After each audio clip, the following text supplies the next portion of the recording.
Jude Law is keeping hope alive for Fantastic Beasts 4, even though the franchise seemed to be on indefinite hold. The Fantastic Beasts series, which spun off from the wildly successful Harry Potter universe, launched back in 2016 with quite a bit of promise. The first film got a solid reception, both critically and commercially, and it looked like Warner Brothers had another big saga on their hands.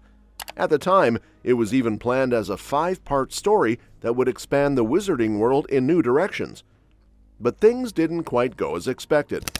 The second and third entries, The Crimes of Grindelwald in 2018 and The Secrets of Dumbledore in 2022, struggled to maintain that momentum. Reviews were mixed, audiences weren't nearly as engaged, and the box office numbers started to dip, especially with the third installment. That's when it really began to look like Fantastic Beasts 4 had quietly been shelved.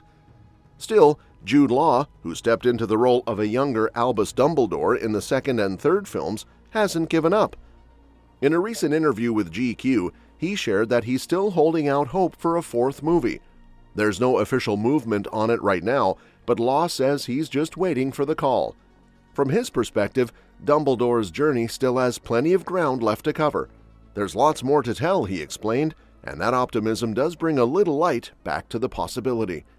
However, not everyone involved in the series is quite as hopeful. Eddie Redmayne, who plays Newt Scamander, the series' original lead, recently gave an update that felt a lot more final. When asked if audiences had seen the last of Newt, he responded, "I think they probably have." That statement didn't just sound pessimistic, it likely reflects the reality behind the scenes. Even though The Secrets of Dumbledore was a slight improvement over The Crimes of Grindelwald in terms of reviews, it still ended up being the lowest-grossing Wizarding World movie so far. With a worldwide gross of only $407 million and a 46% critic score on Rotten Tomatoes, it's clear the movie didn't live up to expectations. That kind of performance makes it hard for a studio to justify moving forward with a follow-up, especially in a series that was supposed to grow bigger with each installment. So even though Law's comments are encouraging, the future of Fantastic Beasts as a film franchise remains uncertain at best. What complicates things further is that Warner Brothers is now clearly shifting its focus. Instead of pushing ahead with more Fantastic Beasts films, all signs point toward the new Harry Potter TV series that's in development for Max. That show aims to reboot Harry's original story in a format that closely follows J.K. Rowling's books. Given how iconic and successful those stories are, it's easy to see why the studio is choosing to invest its energy there instead. From a storytelling standpoint, it also makes some sense. Even though Law delivered a strong performance as Dumbledore, the narrative arc of Fantastic Beasts never really matched the impact of the original Harry Potter saga. The plot struggled to rise above decent, and with the stakes never quite clicking the way they needed to, continuing with a fourth movie might not be the most strategic move. That being said, there's no word on any new Wizarding World movies in development at the moment, so for now, it looks like fans will have to be patient. The TV series reboot might breathe new life into the franchise, but that means another feature-length journey into the Wizarding World, whether it's Fantastic Beasts 4 or something new, probably isn't coming anytime soon. Still, Law's willingness to return is worth noting. If the opportunity ever does come up, he seems more than ready to step back into Dumbledore's shoes. And there are some compelling reasons Fantastic Beasts 4 should have been made. One of the most talked about is the storyline that would have potentially involved Tom Riddle, who later becomes Lord Voldemort. Based on the timeline of the existing films, a time jump in the fourth installment would have placed it right around the time Riddle began attending Hogwarts in 1938. That timing would have allowed for a deeper exploration of Dumbledore's early interactions with the young Dark Wizard. Given how much the third film focused on Dumbledore's past and his entanglements with Grindelwald, shifting the spotlight to his relationship with Riddle would have been a natural next step.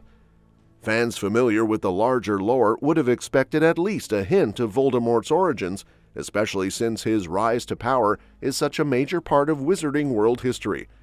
It's hard to imagine a better opportunity to bridge the Fantastic Beasts timeline with the Harry Potter story than this. By showing a young Riddle, perhaps even casting a new actor in the role, the fourth film could have added emotional weight and narrative complexity. We already know from Half-Blood Prince that Dumbledore was one of the first to recognize the darkness in Riddle, and that tension could have made for some seriously compelling scenes. And Voldemort's backstory is a rich one. In the Harry Potter books, we learn that he's a descendant of the Gaunt family, pure-blood wizards obsessed with blood status.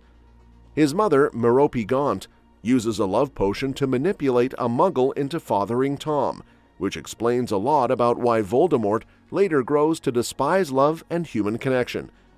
Eventually, he seeks out his father's family, the Riddles, and murders them, framing his uncle and sending him to Azkaban. It's a chilling part of his history that reveals just how cold and dangerous he was, even before he became the Dark Lord. Including parts of that backstory in Fantastic Beasts 4 could have gone a long way in reinforcing the Harry Potter connection. It's one of the major complaints fans had about the prequels. They often felt detached from the characters and events that made the original series so iconic. Dumbledore and a few names helped build a bridge, but it wasn't quite enough. A Riddle storyline would have strengthened those ties significantly. And on top of that, it would have helped flesh out Voldemort in ways the original movies didn't. Many fans still feel that skipping over his origin in the Harry Potter films was a missed opportunity. Including it in the Fantastic Beasts series could have fixed that. It would have made him an even more layered and terrifying villain, while also giving the prequel story some much-needed urgency. Unfortunately, the window for that storyline to play out in Fantastic Beasts may now be closed, but there's still hope that this material could surface elsewhere. With the Harry Potter TV reboot scheduled to debut in 2026, there's a chance we might finally see Voldemort's backstory, including the Gaunts, done justice on screen. If the series sticks closer to the books, it might capture some of the world-building and emotional depth the Fantastic Beasts films missed.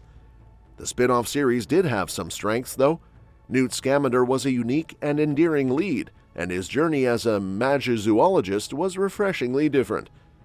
The films also gave us glimpses of the magical world in different parts of the globe and in earlier decades, which added to the lore. So for now, it's a waiting game. The Fantastic Beasts chapter might be done, but the wizarding world is far from over. And if Jude Law does get that call one day, there are still plenty of magical stories left to tell. And that's that for today's video. Thanks for watching, and we will see you in the next one.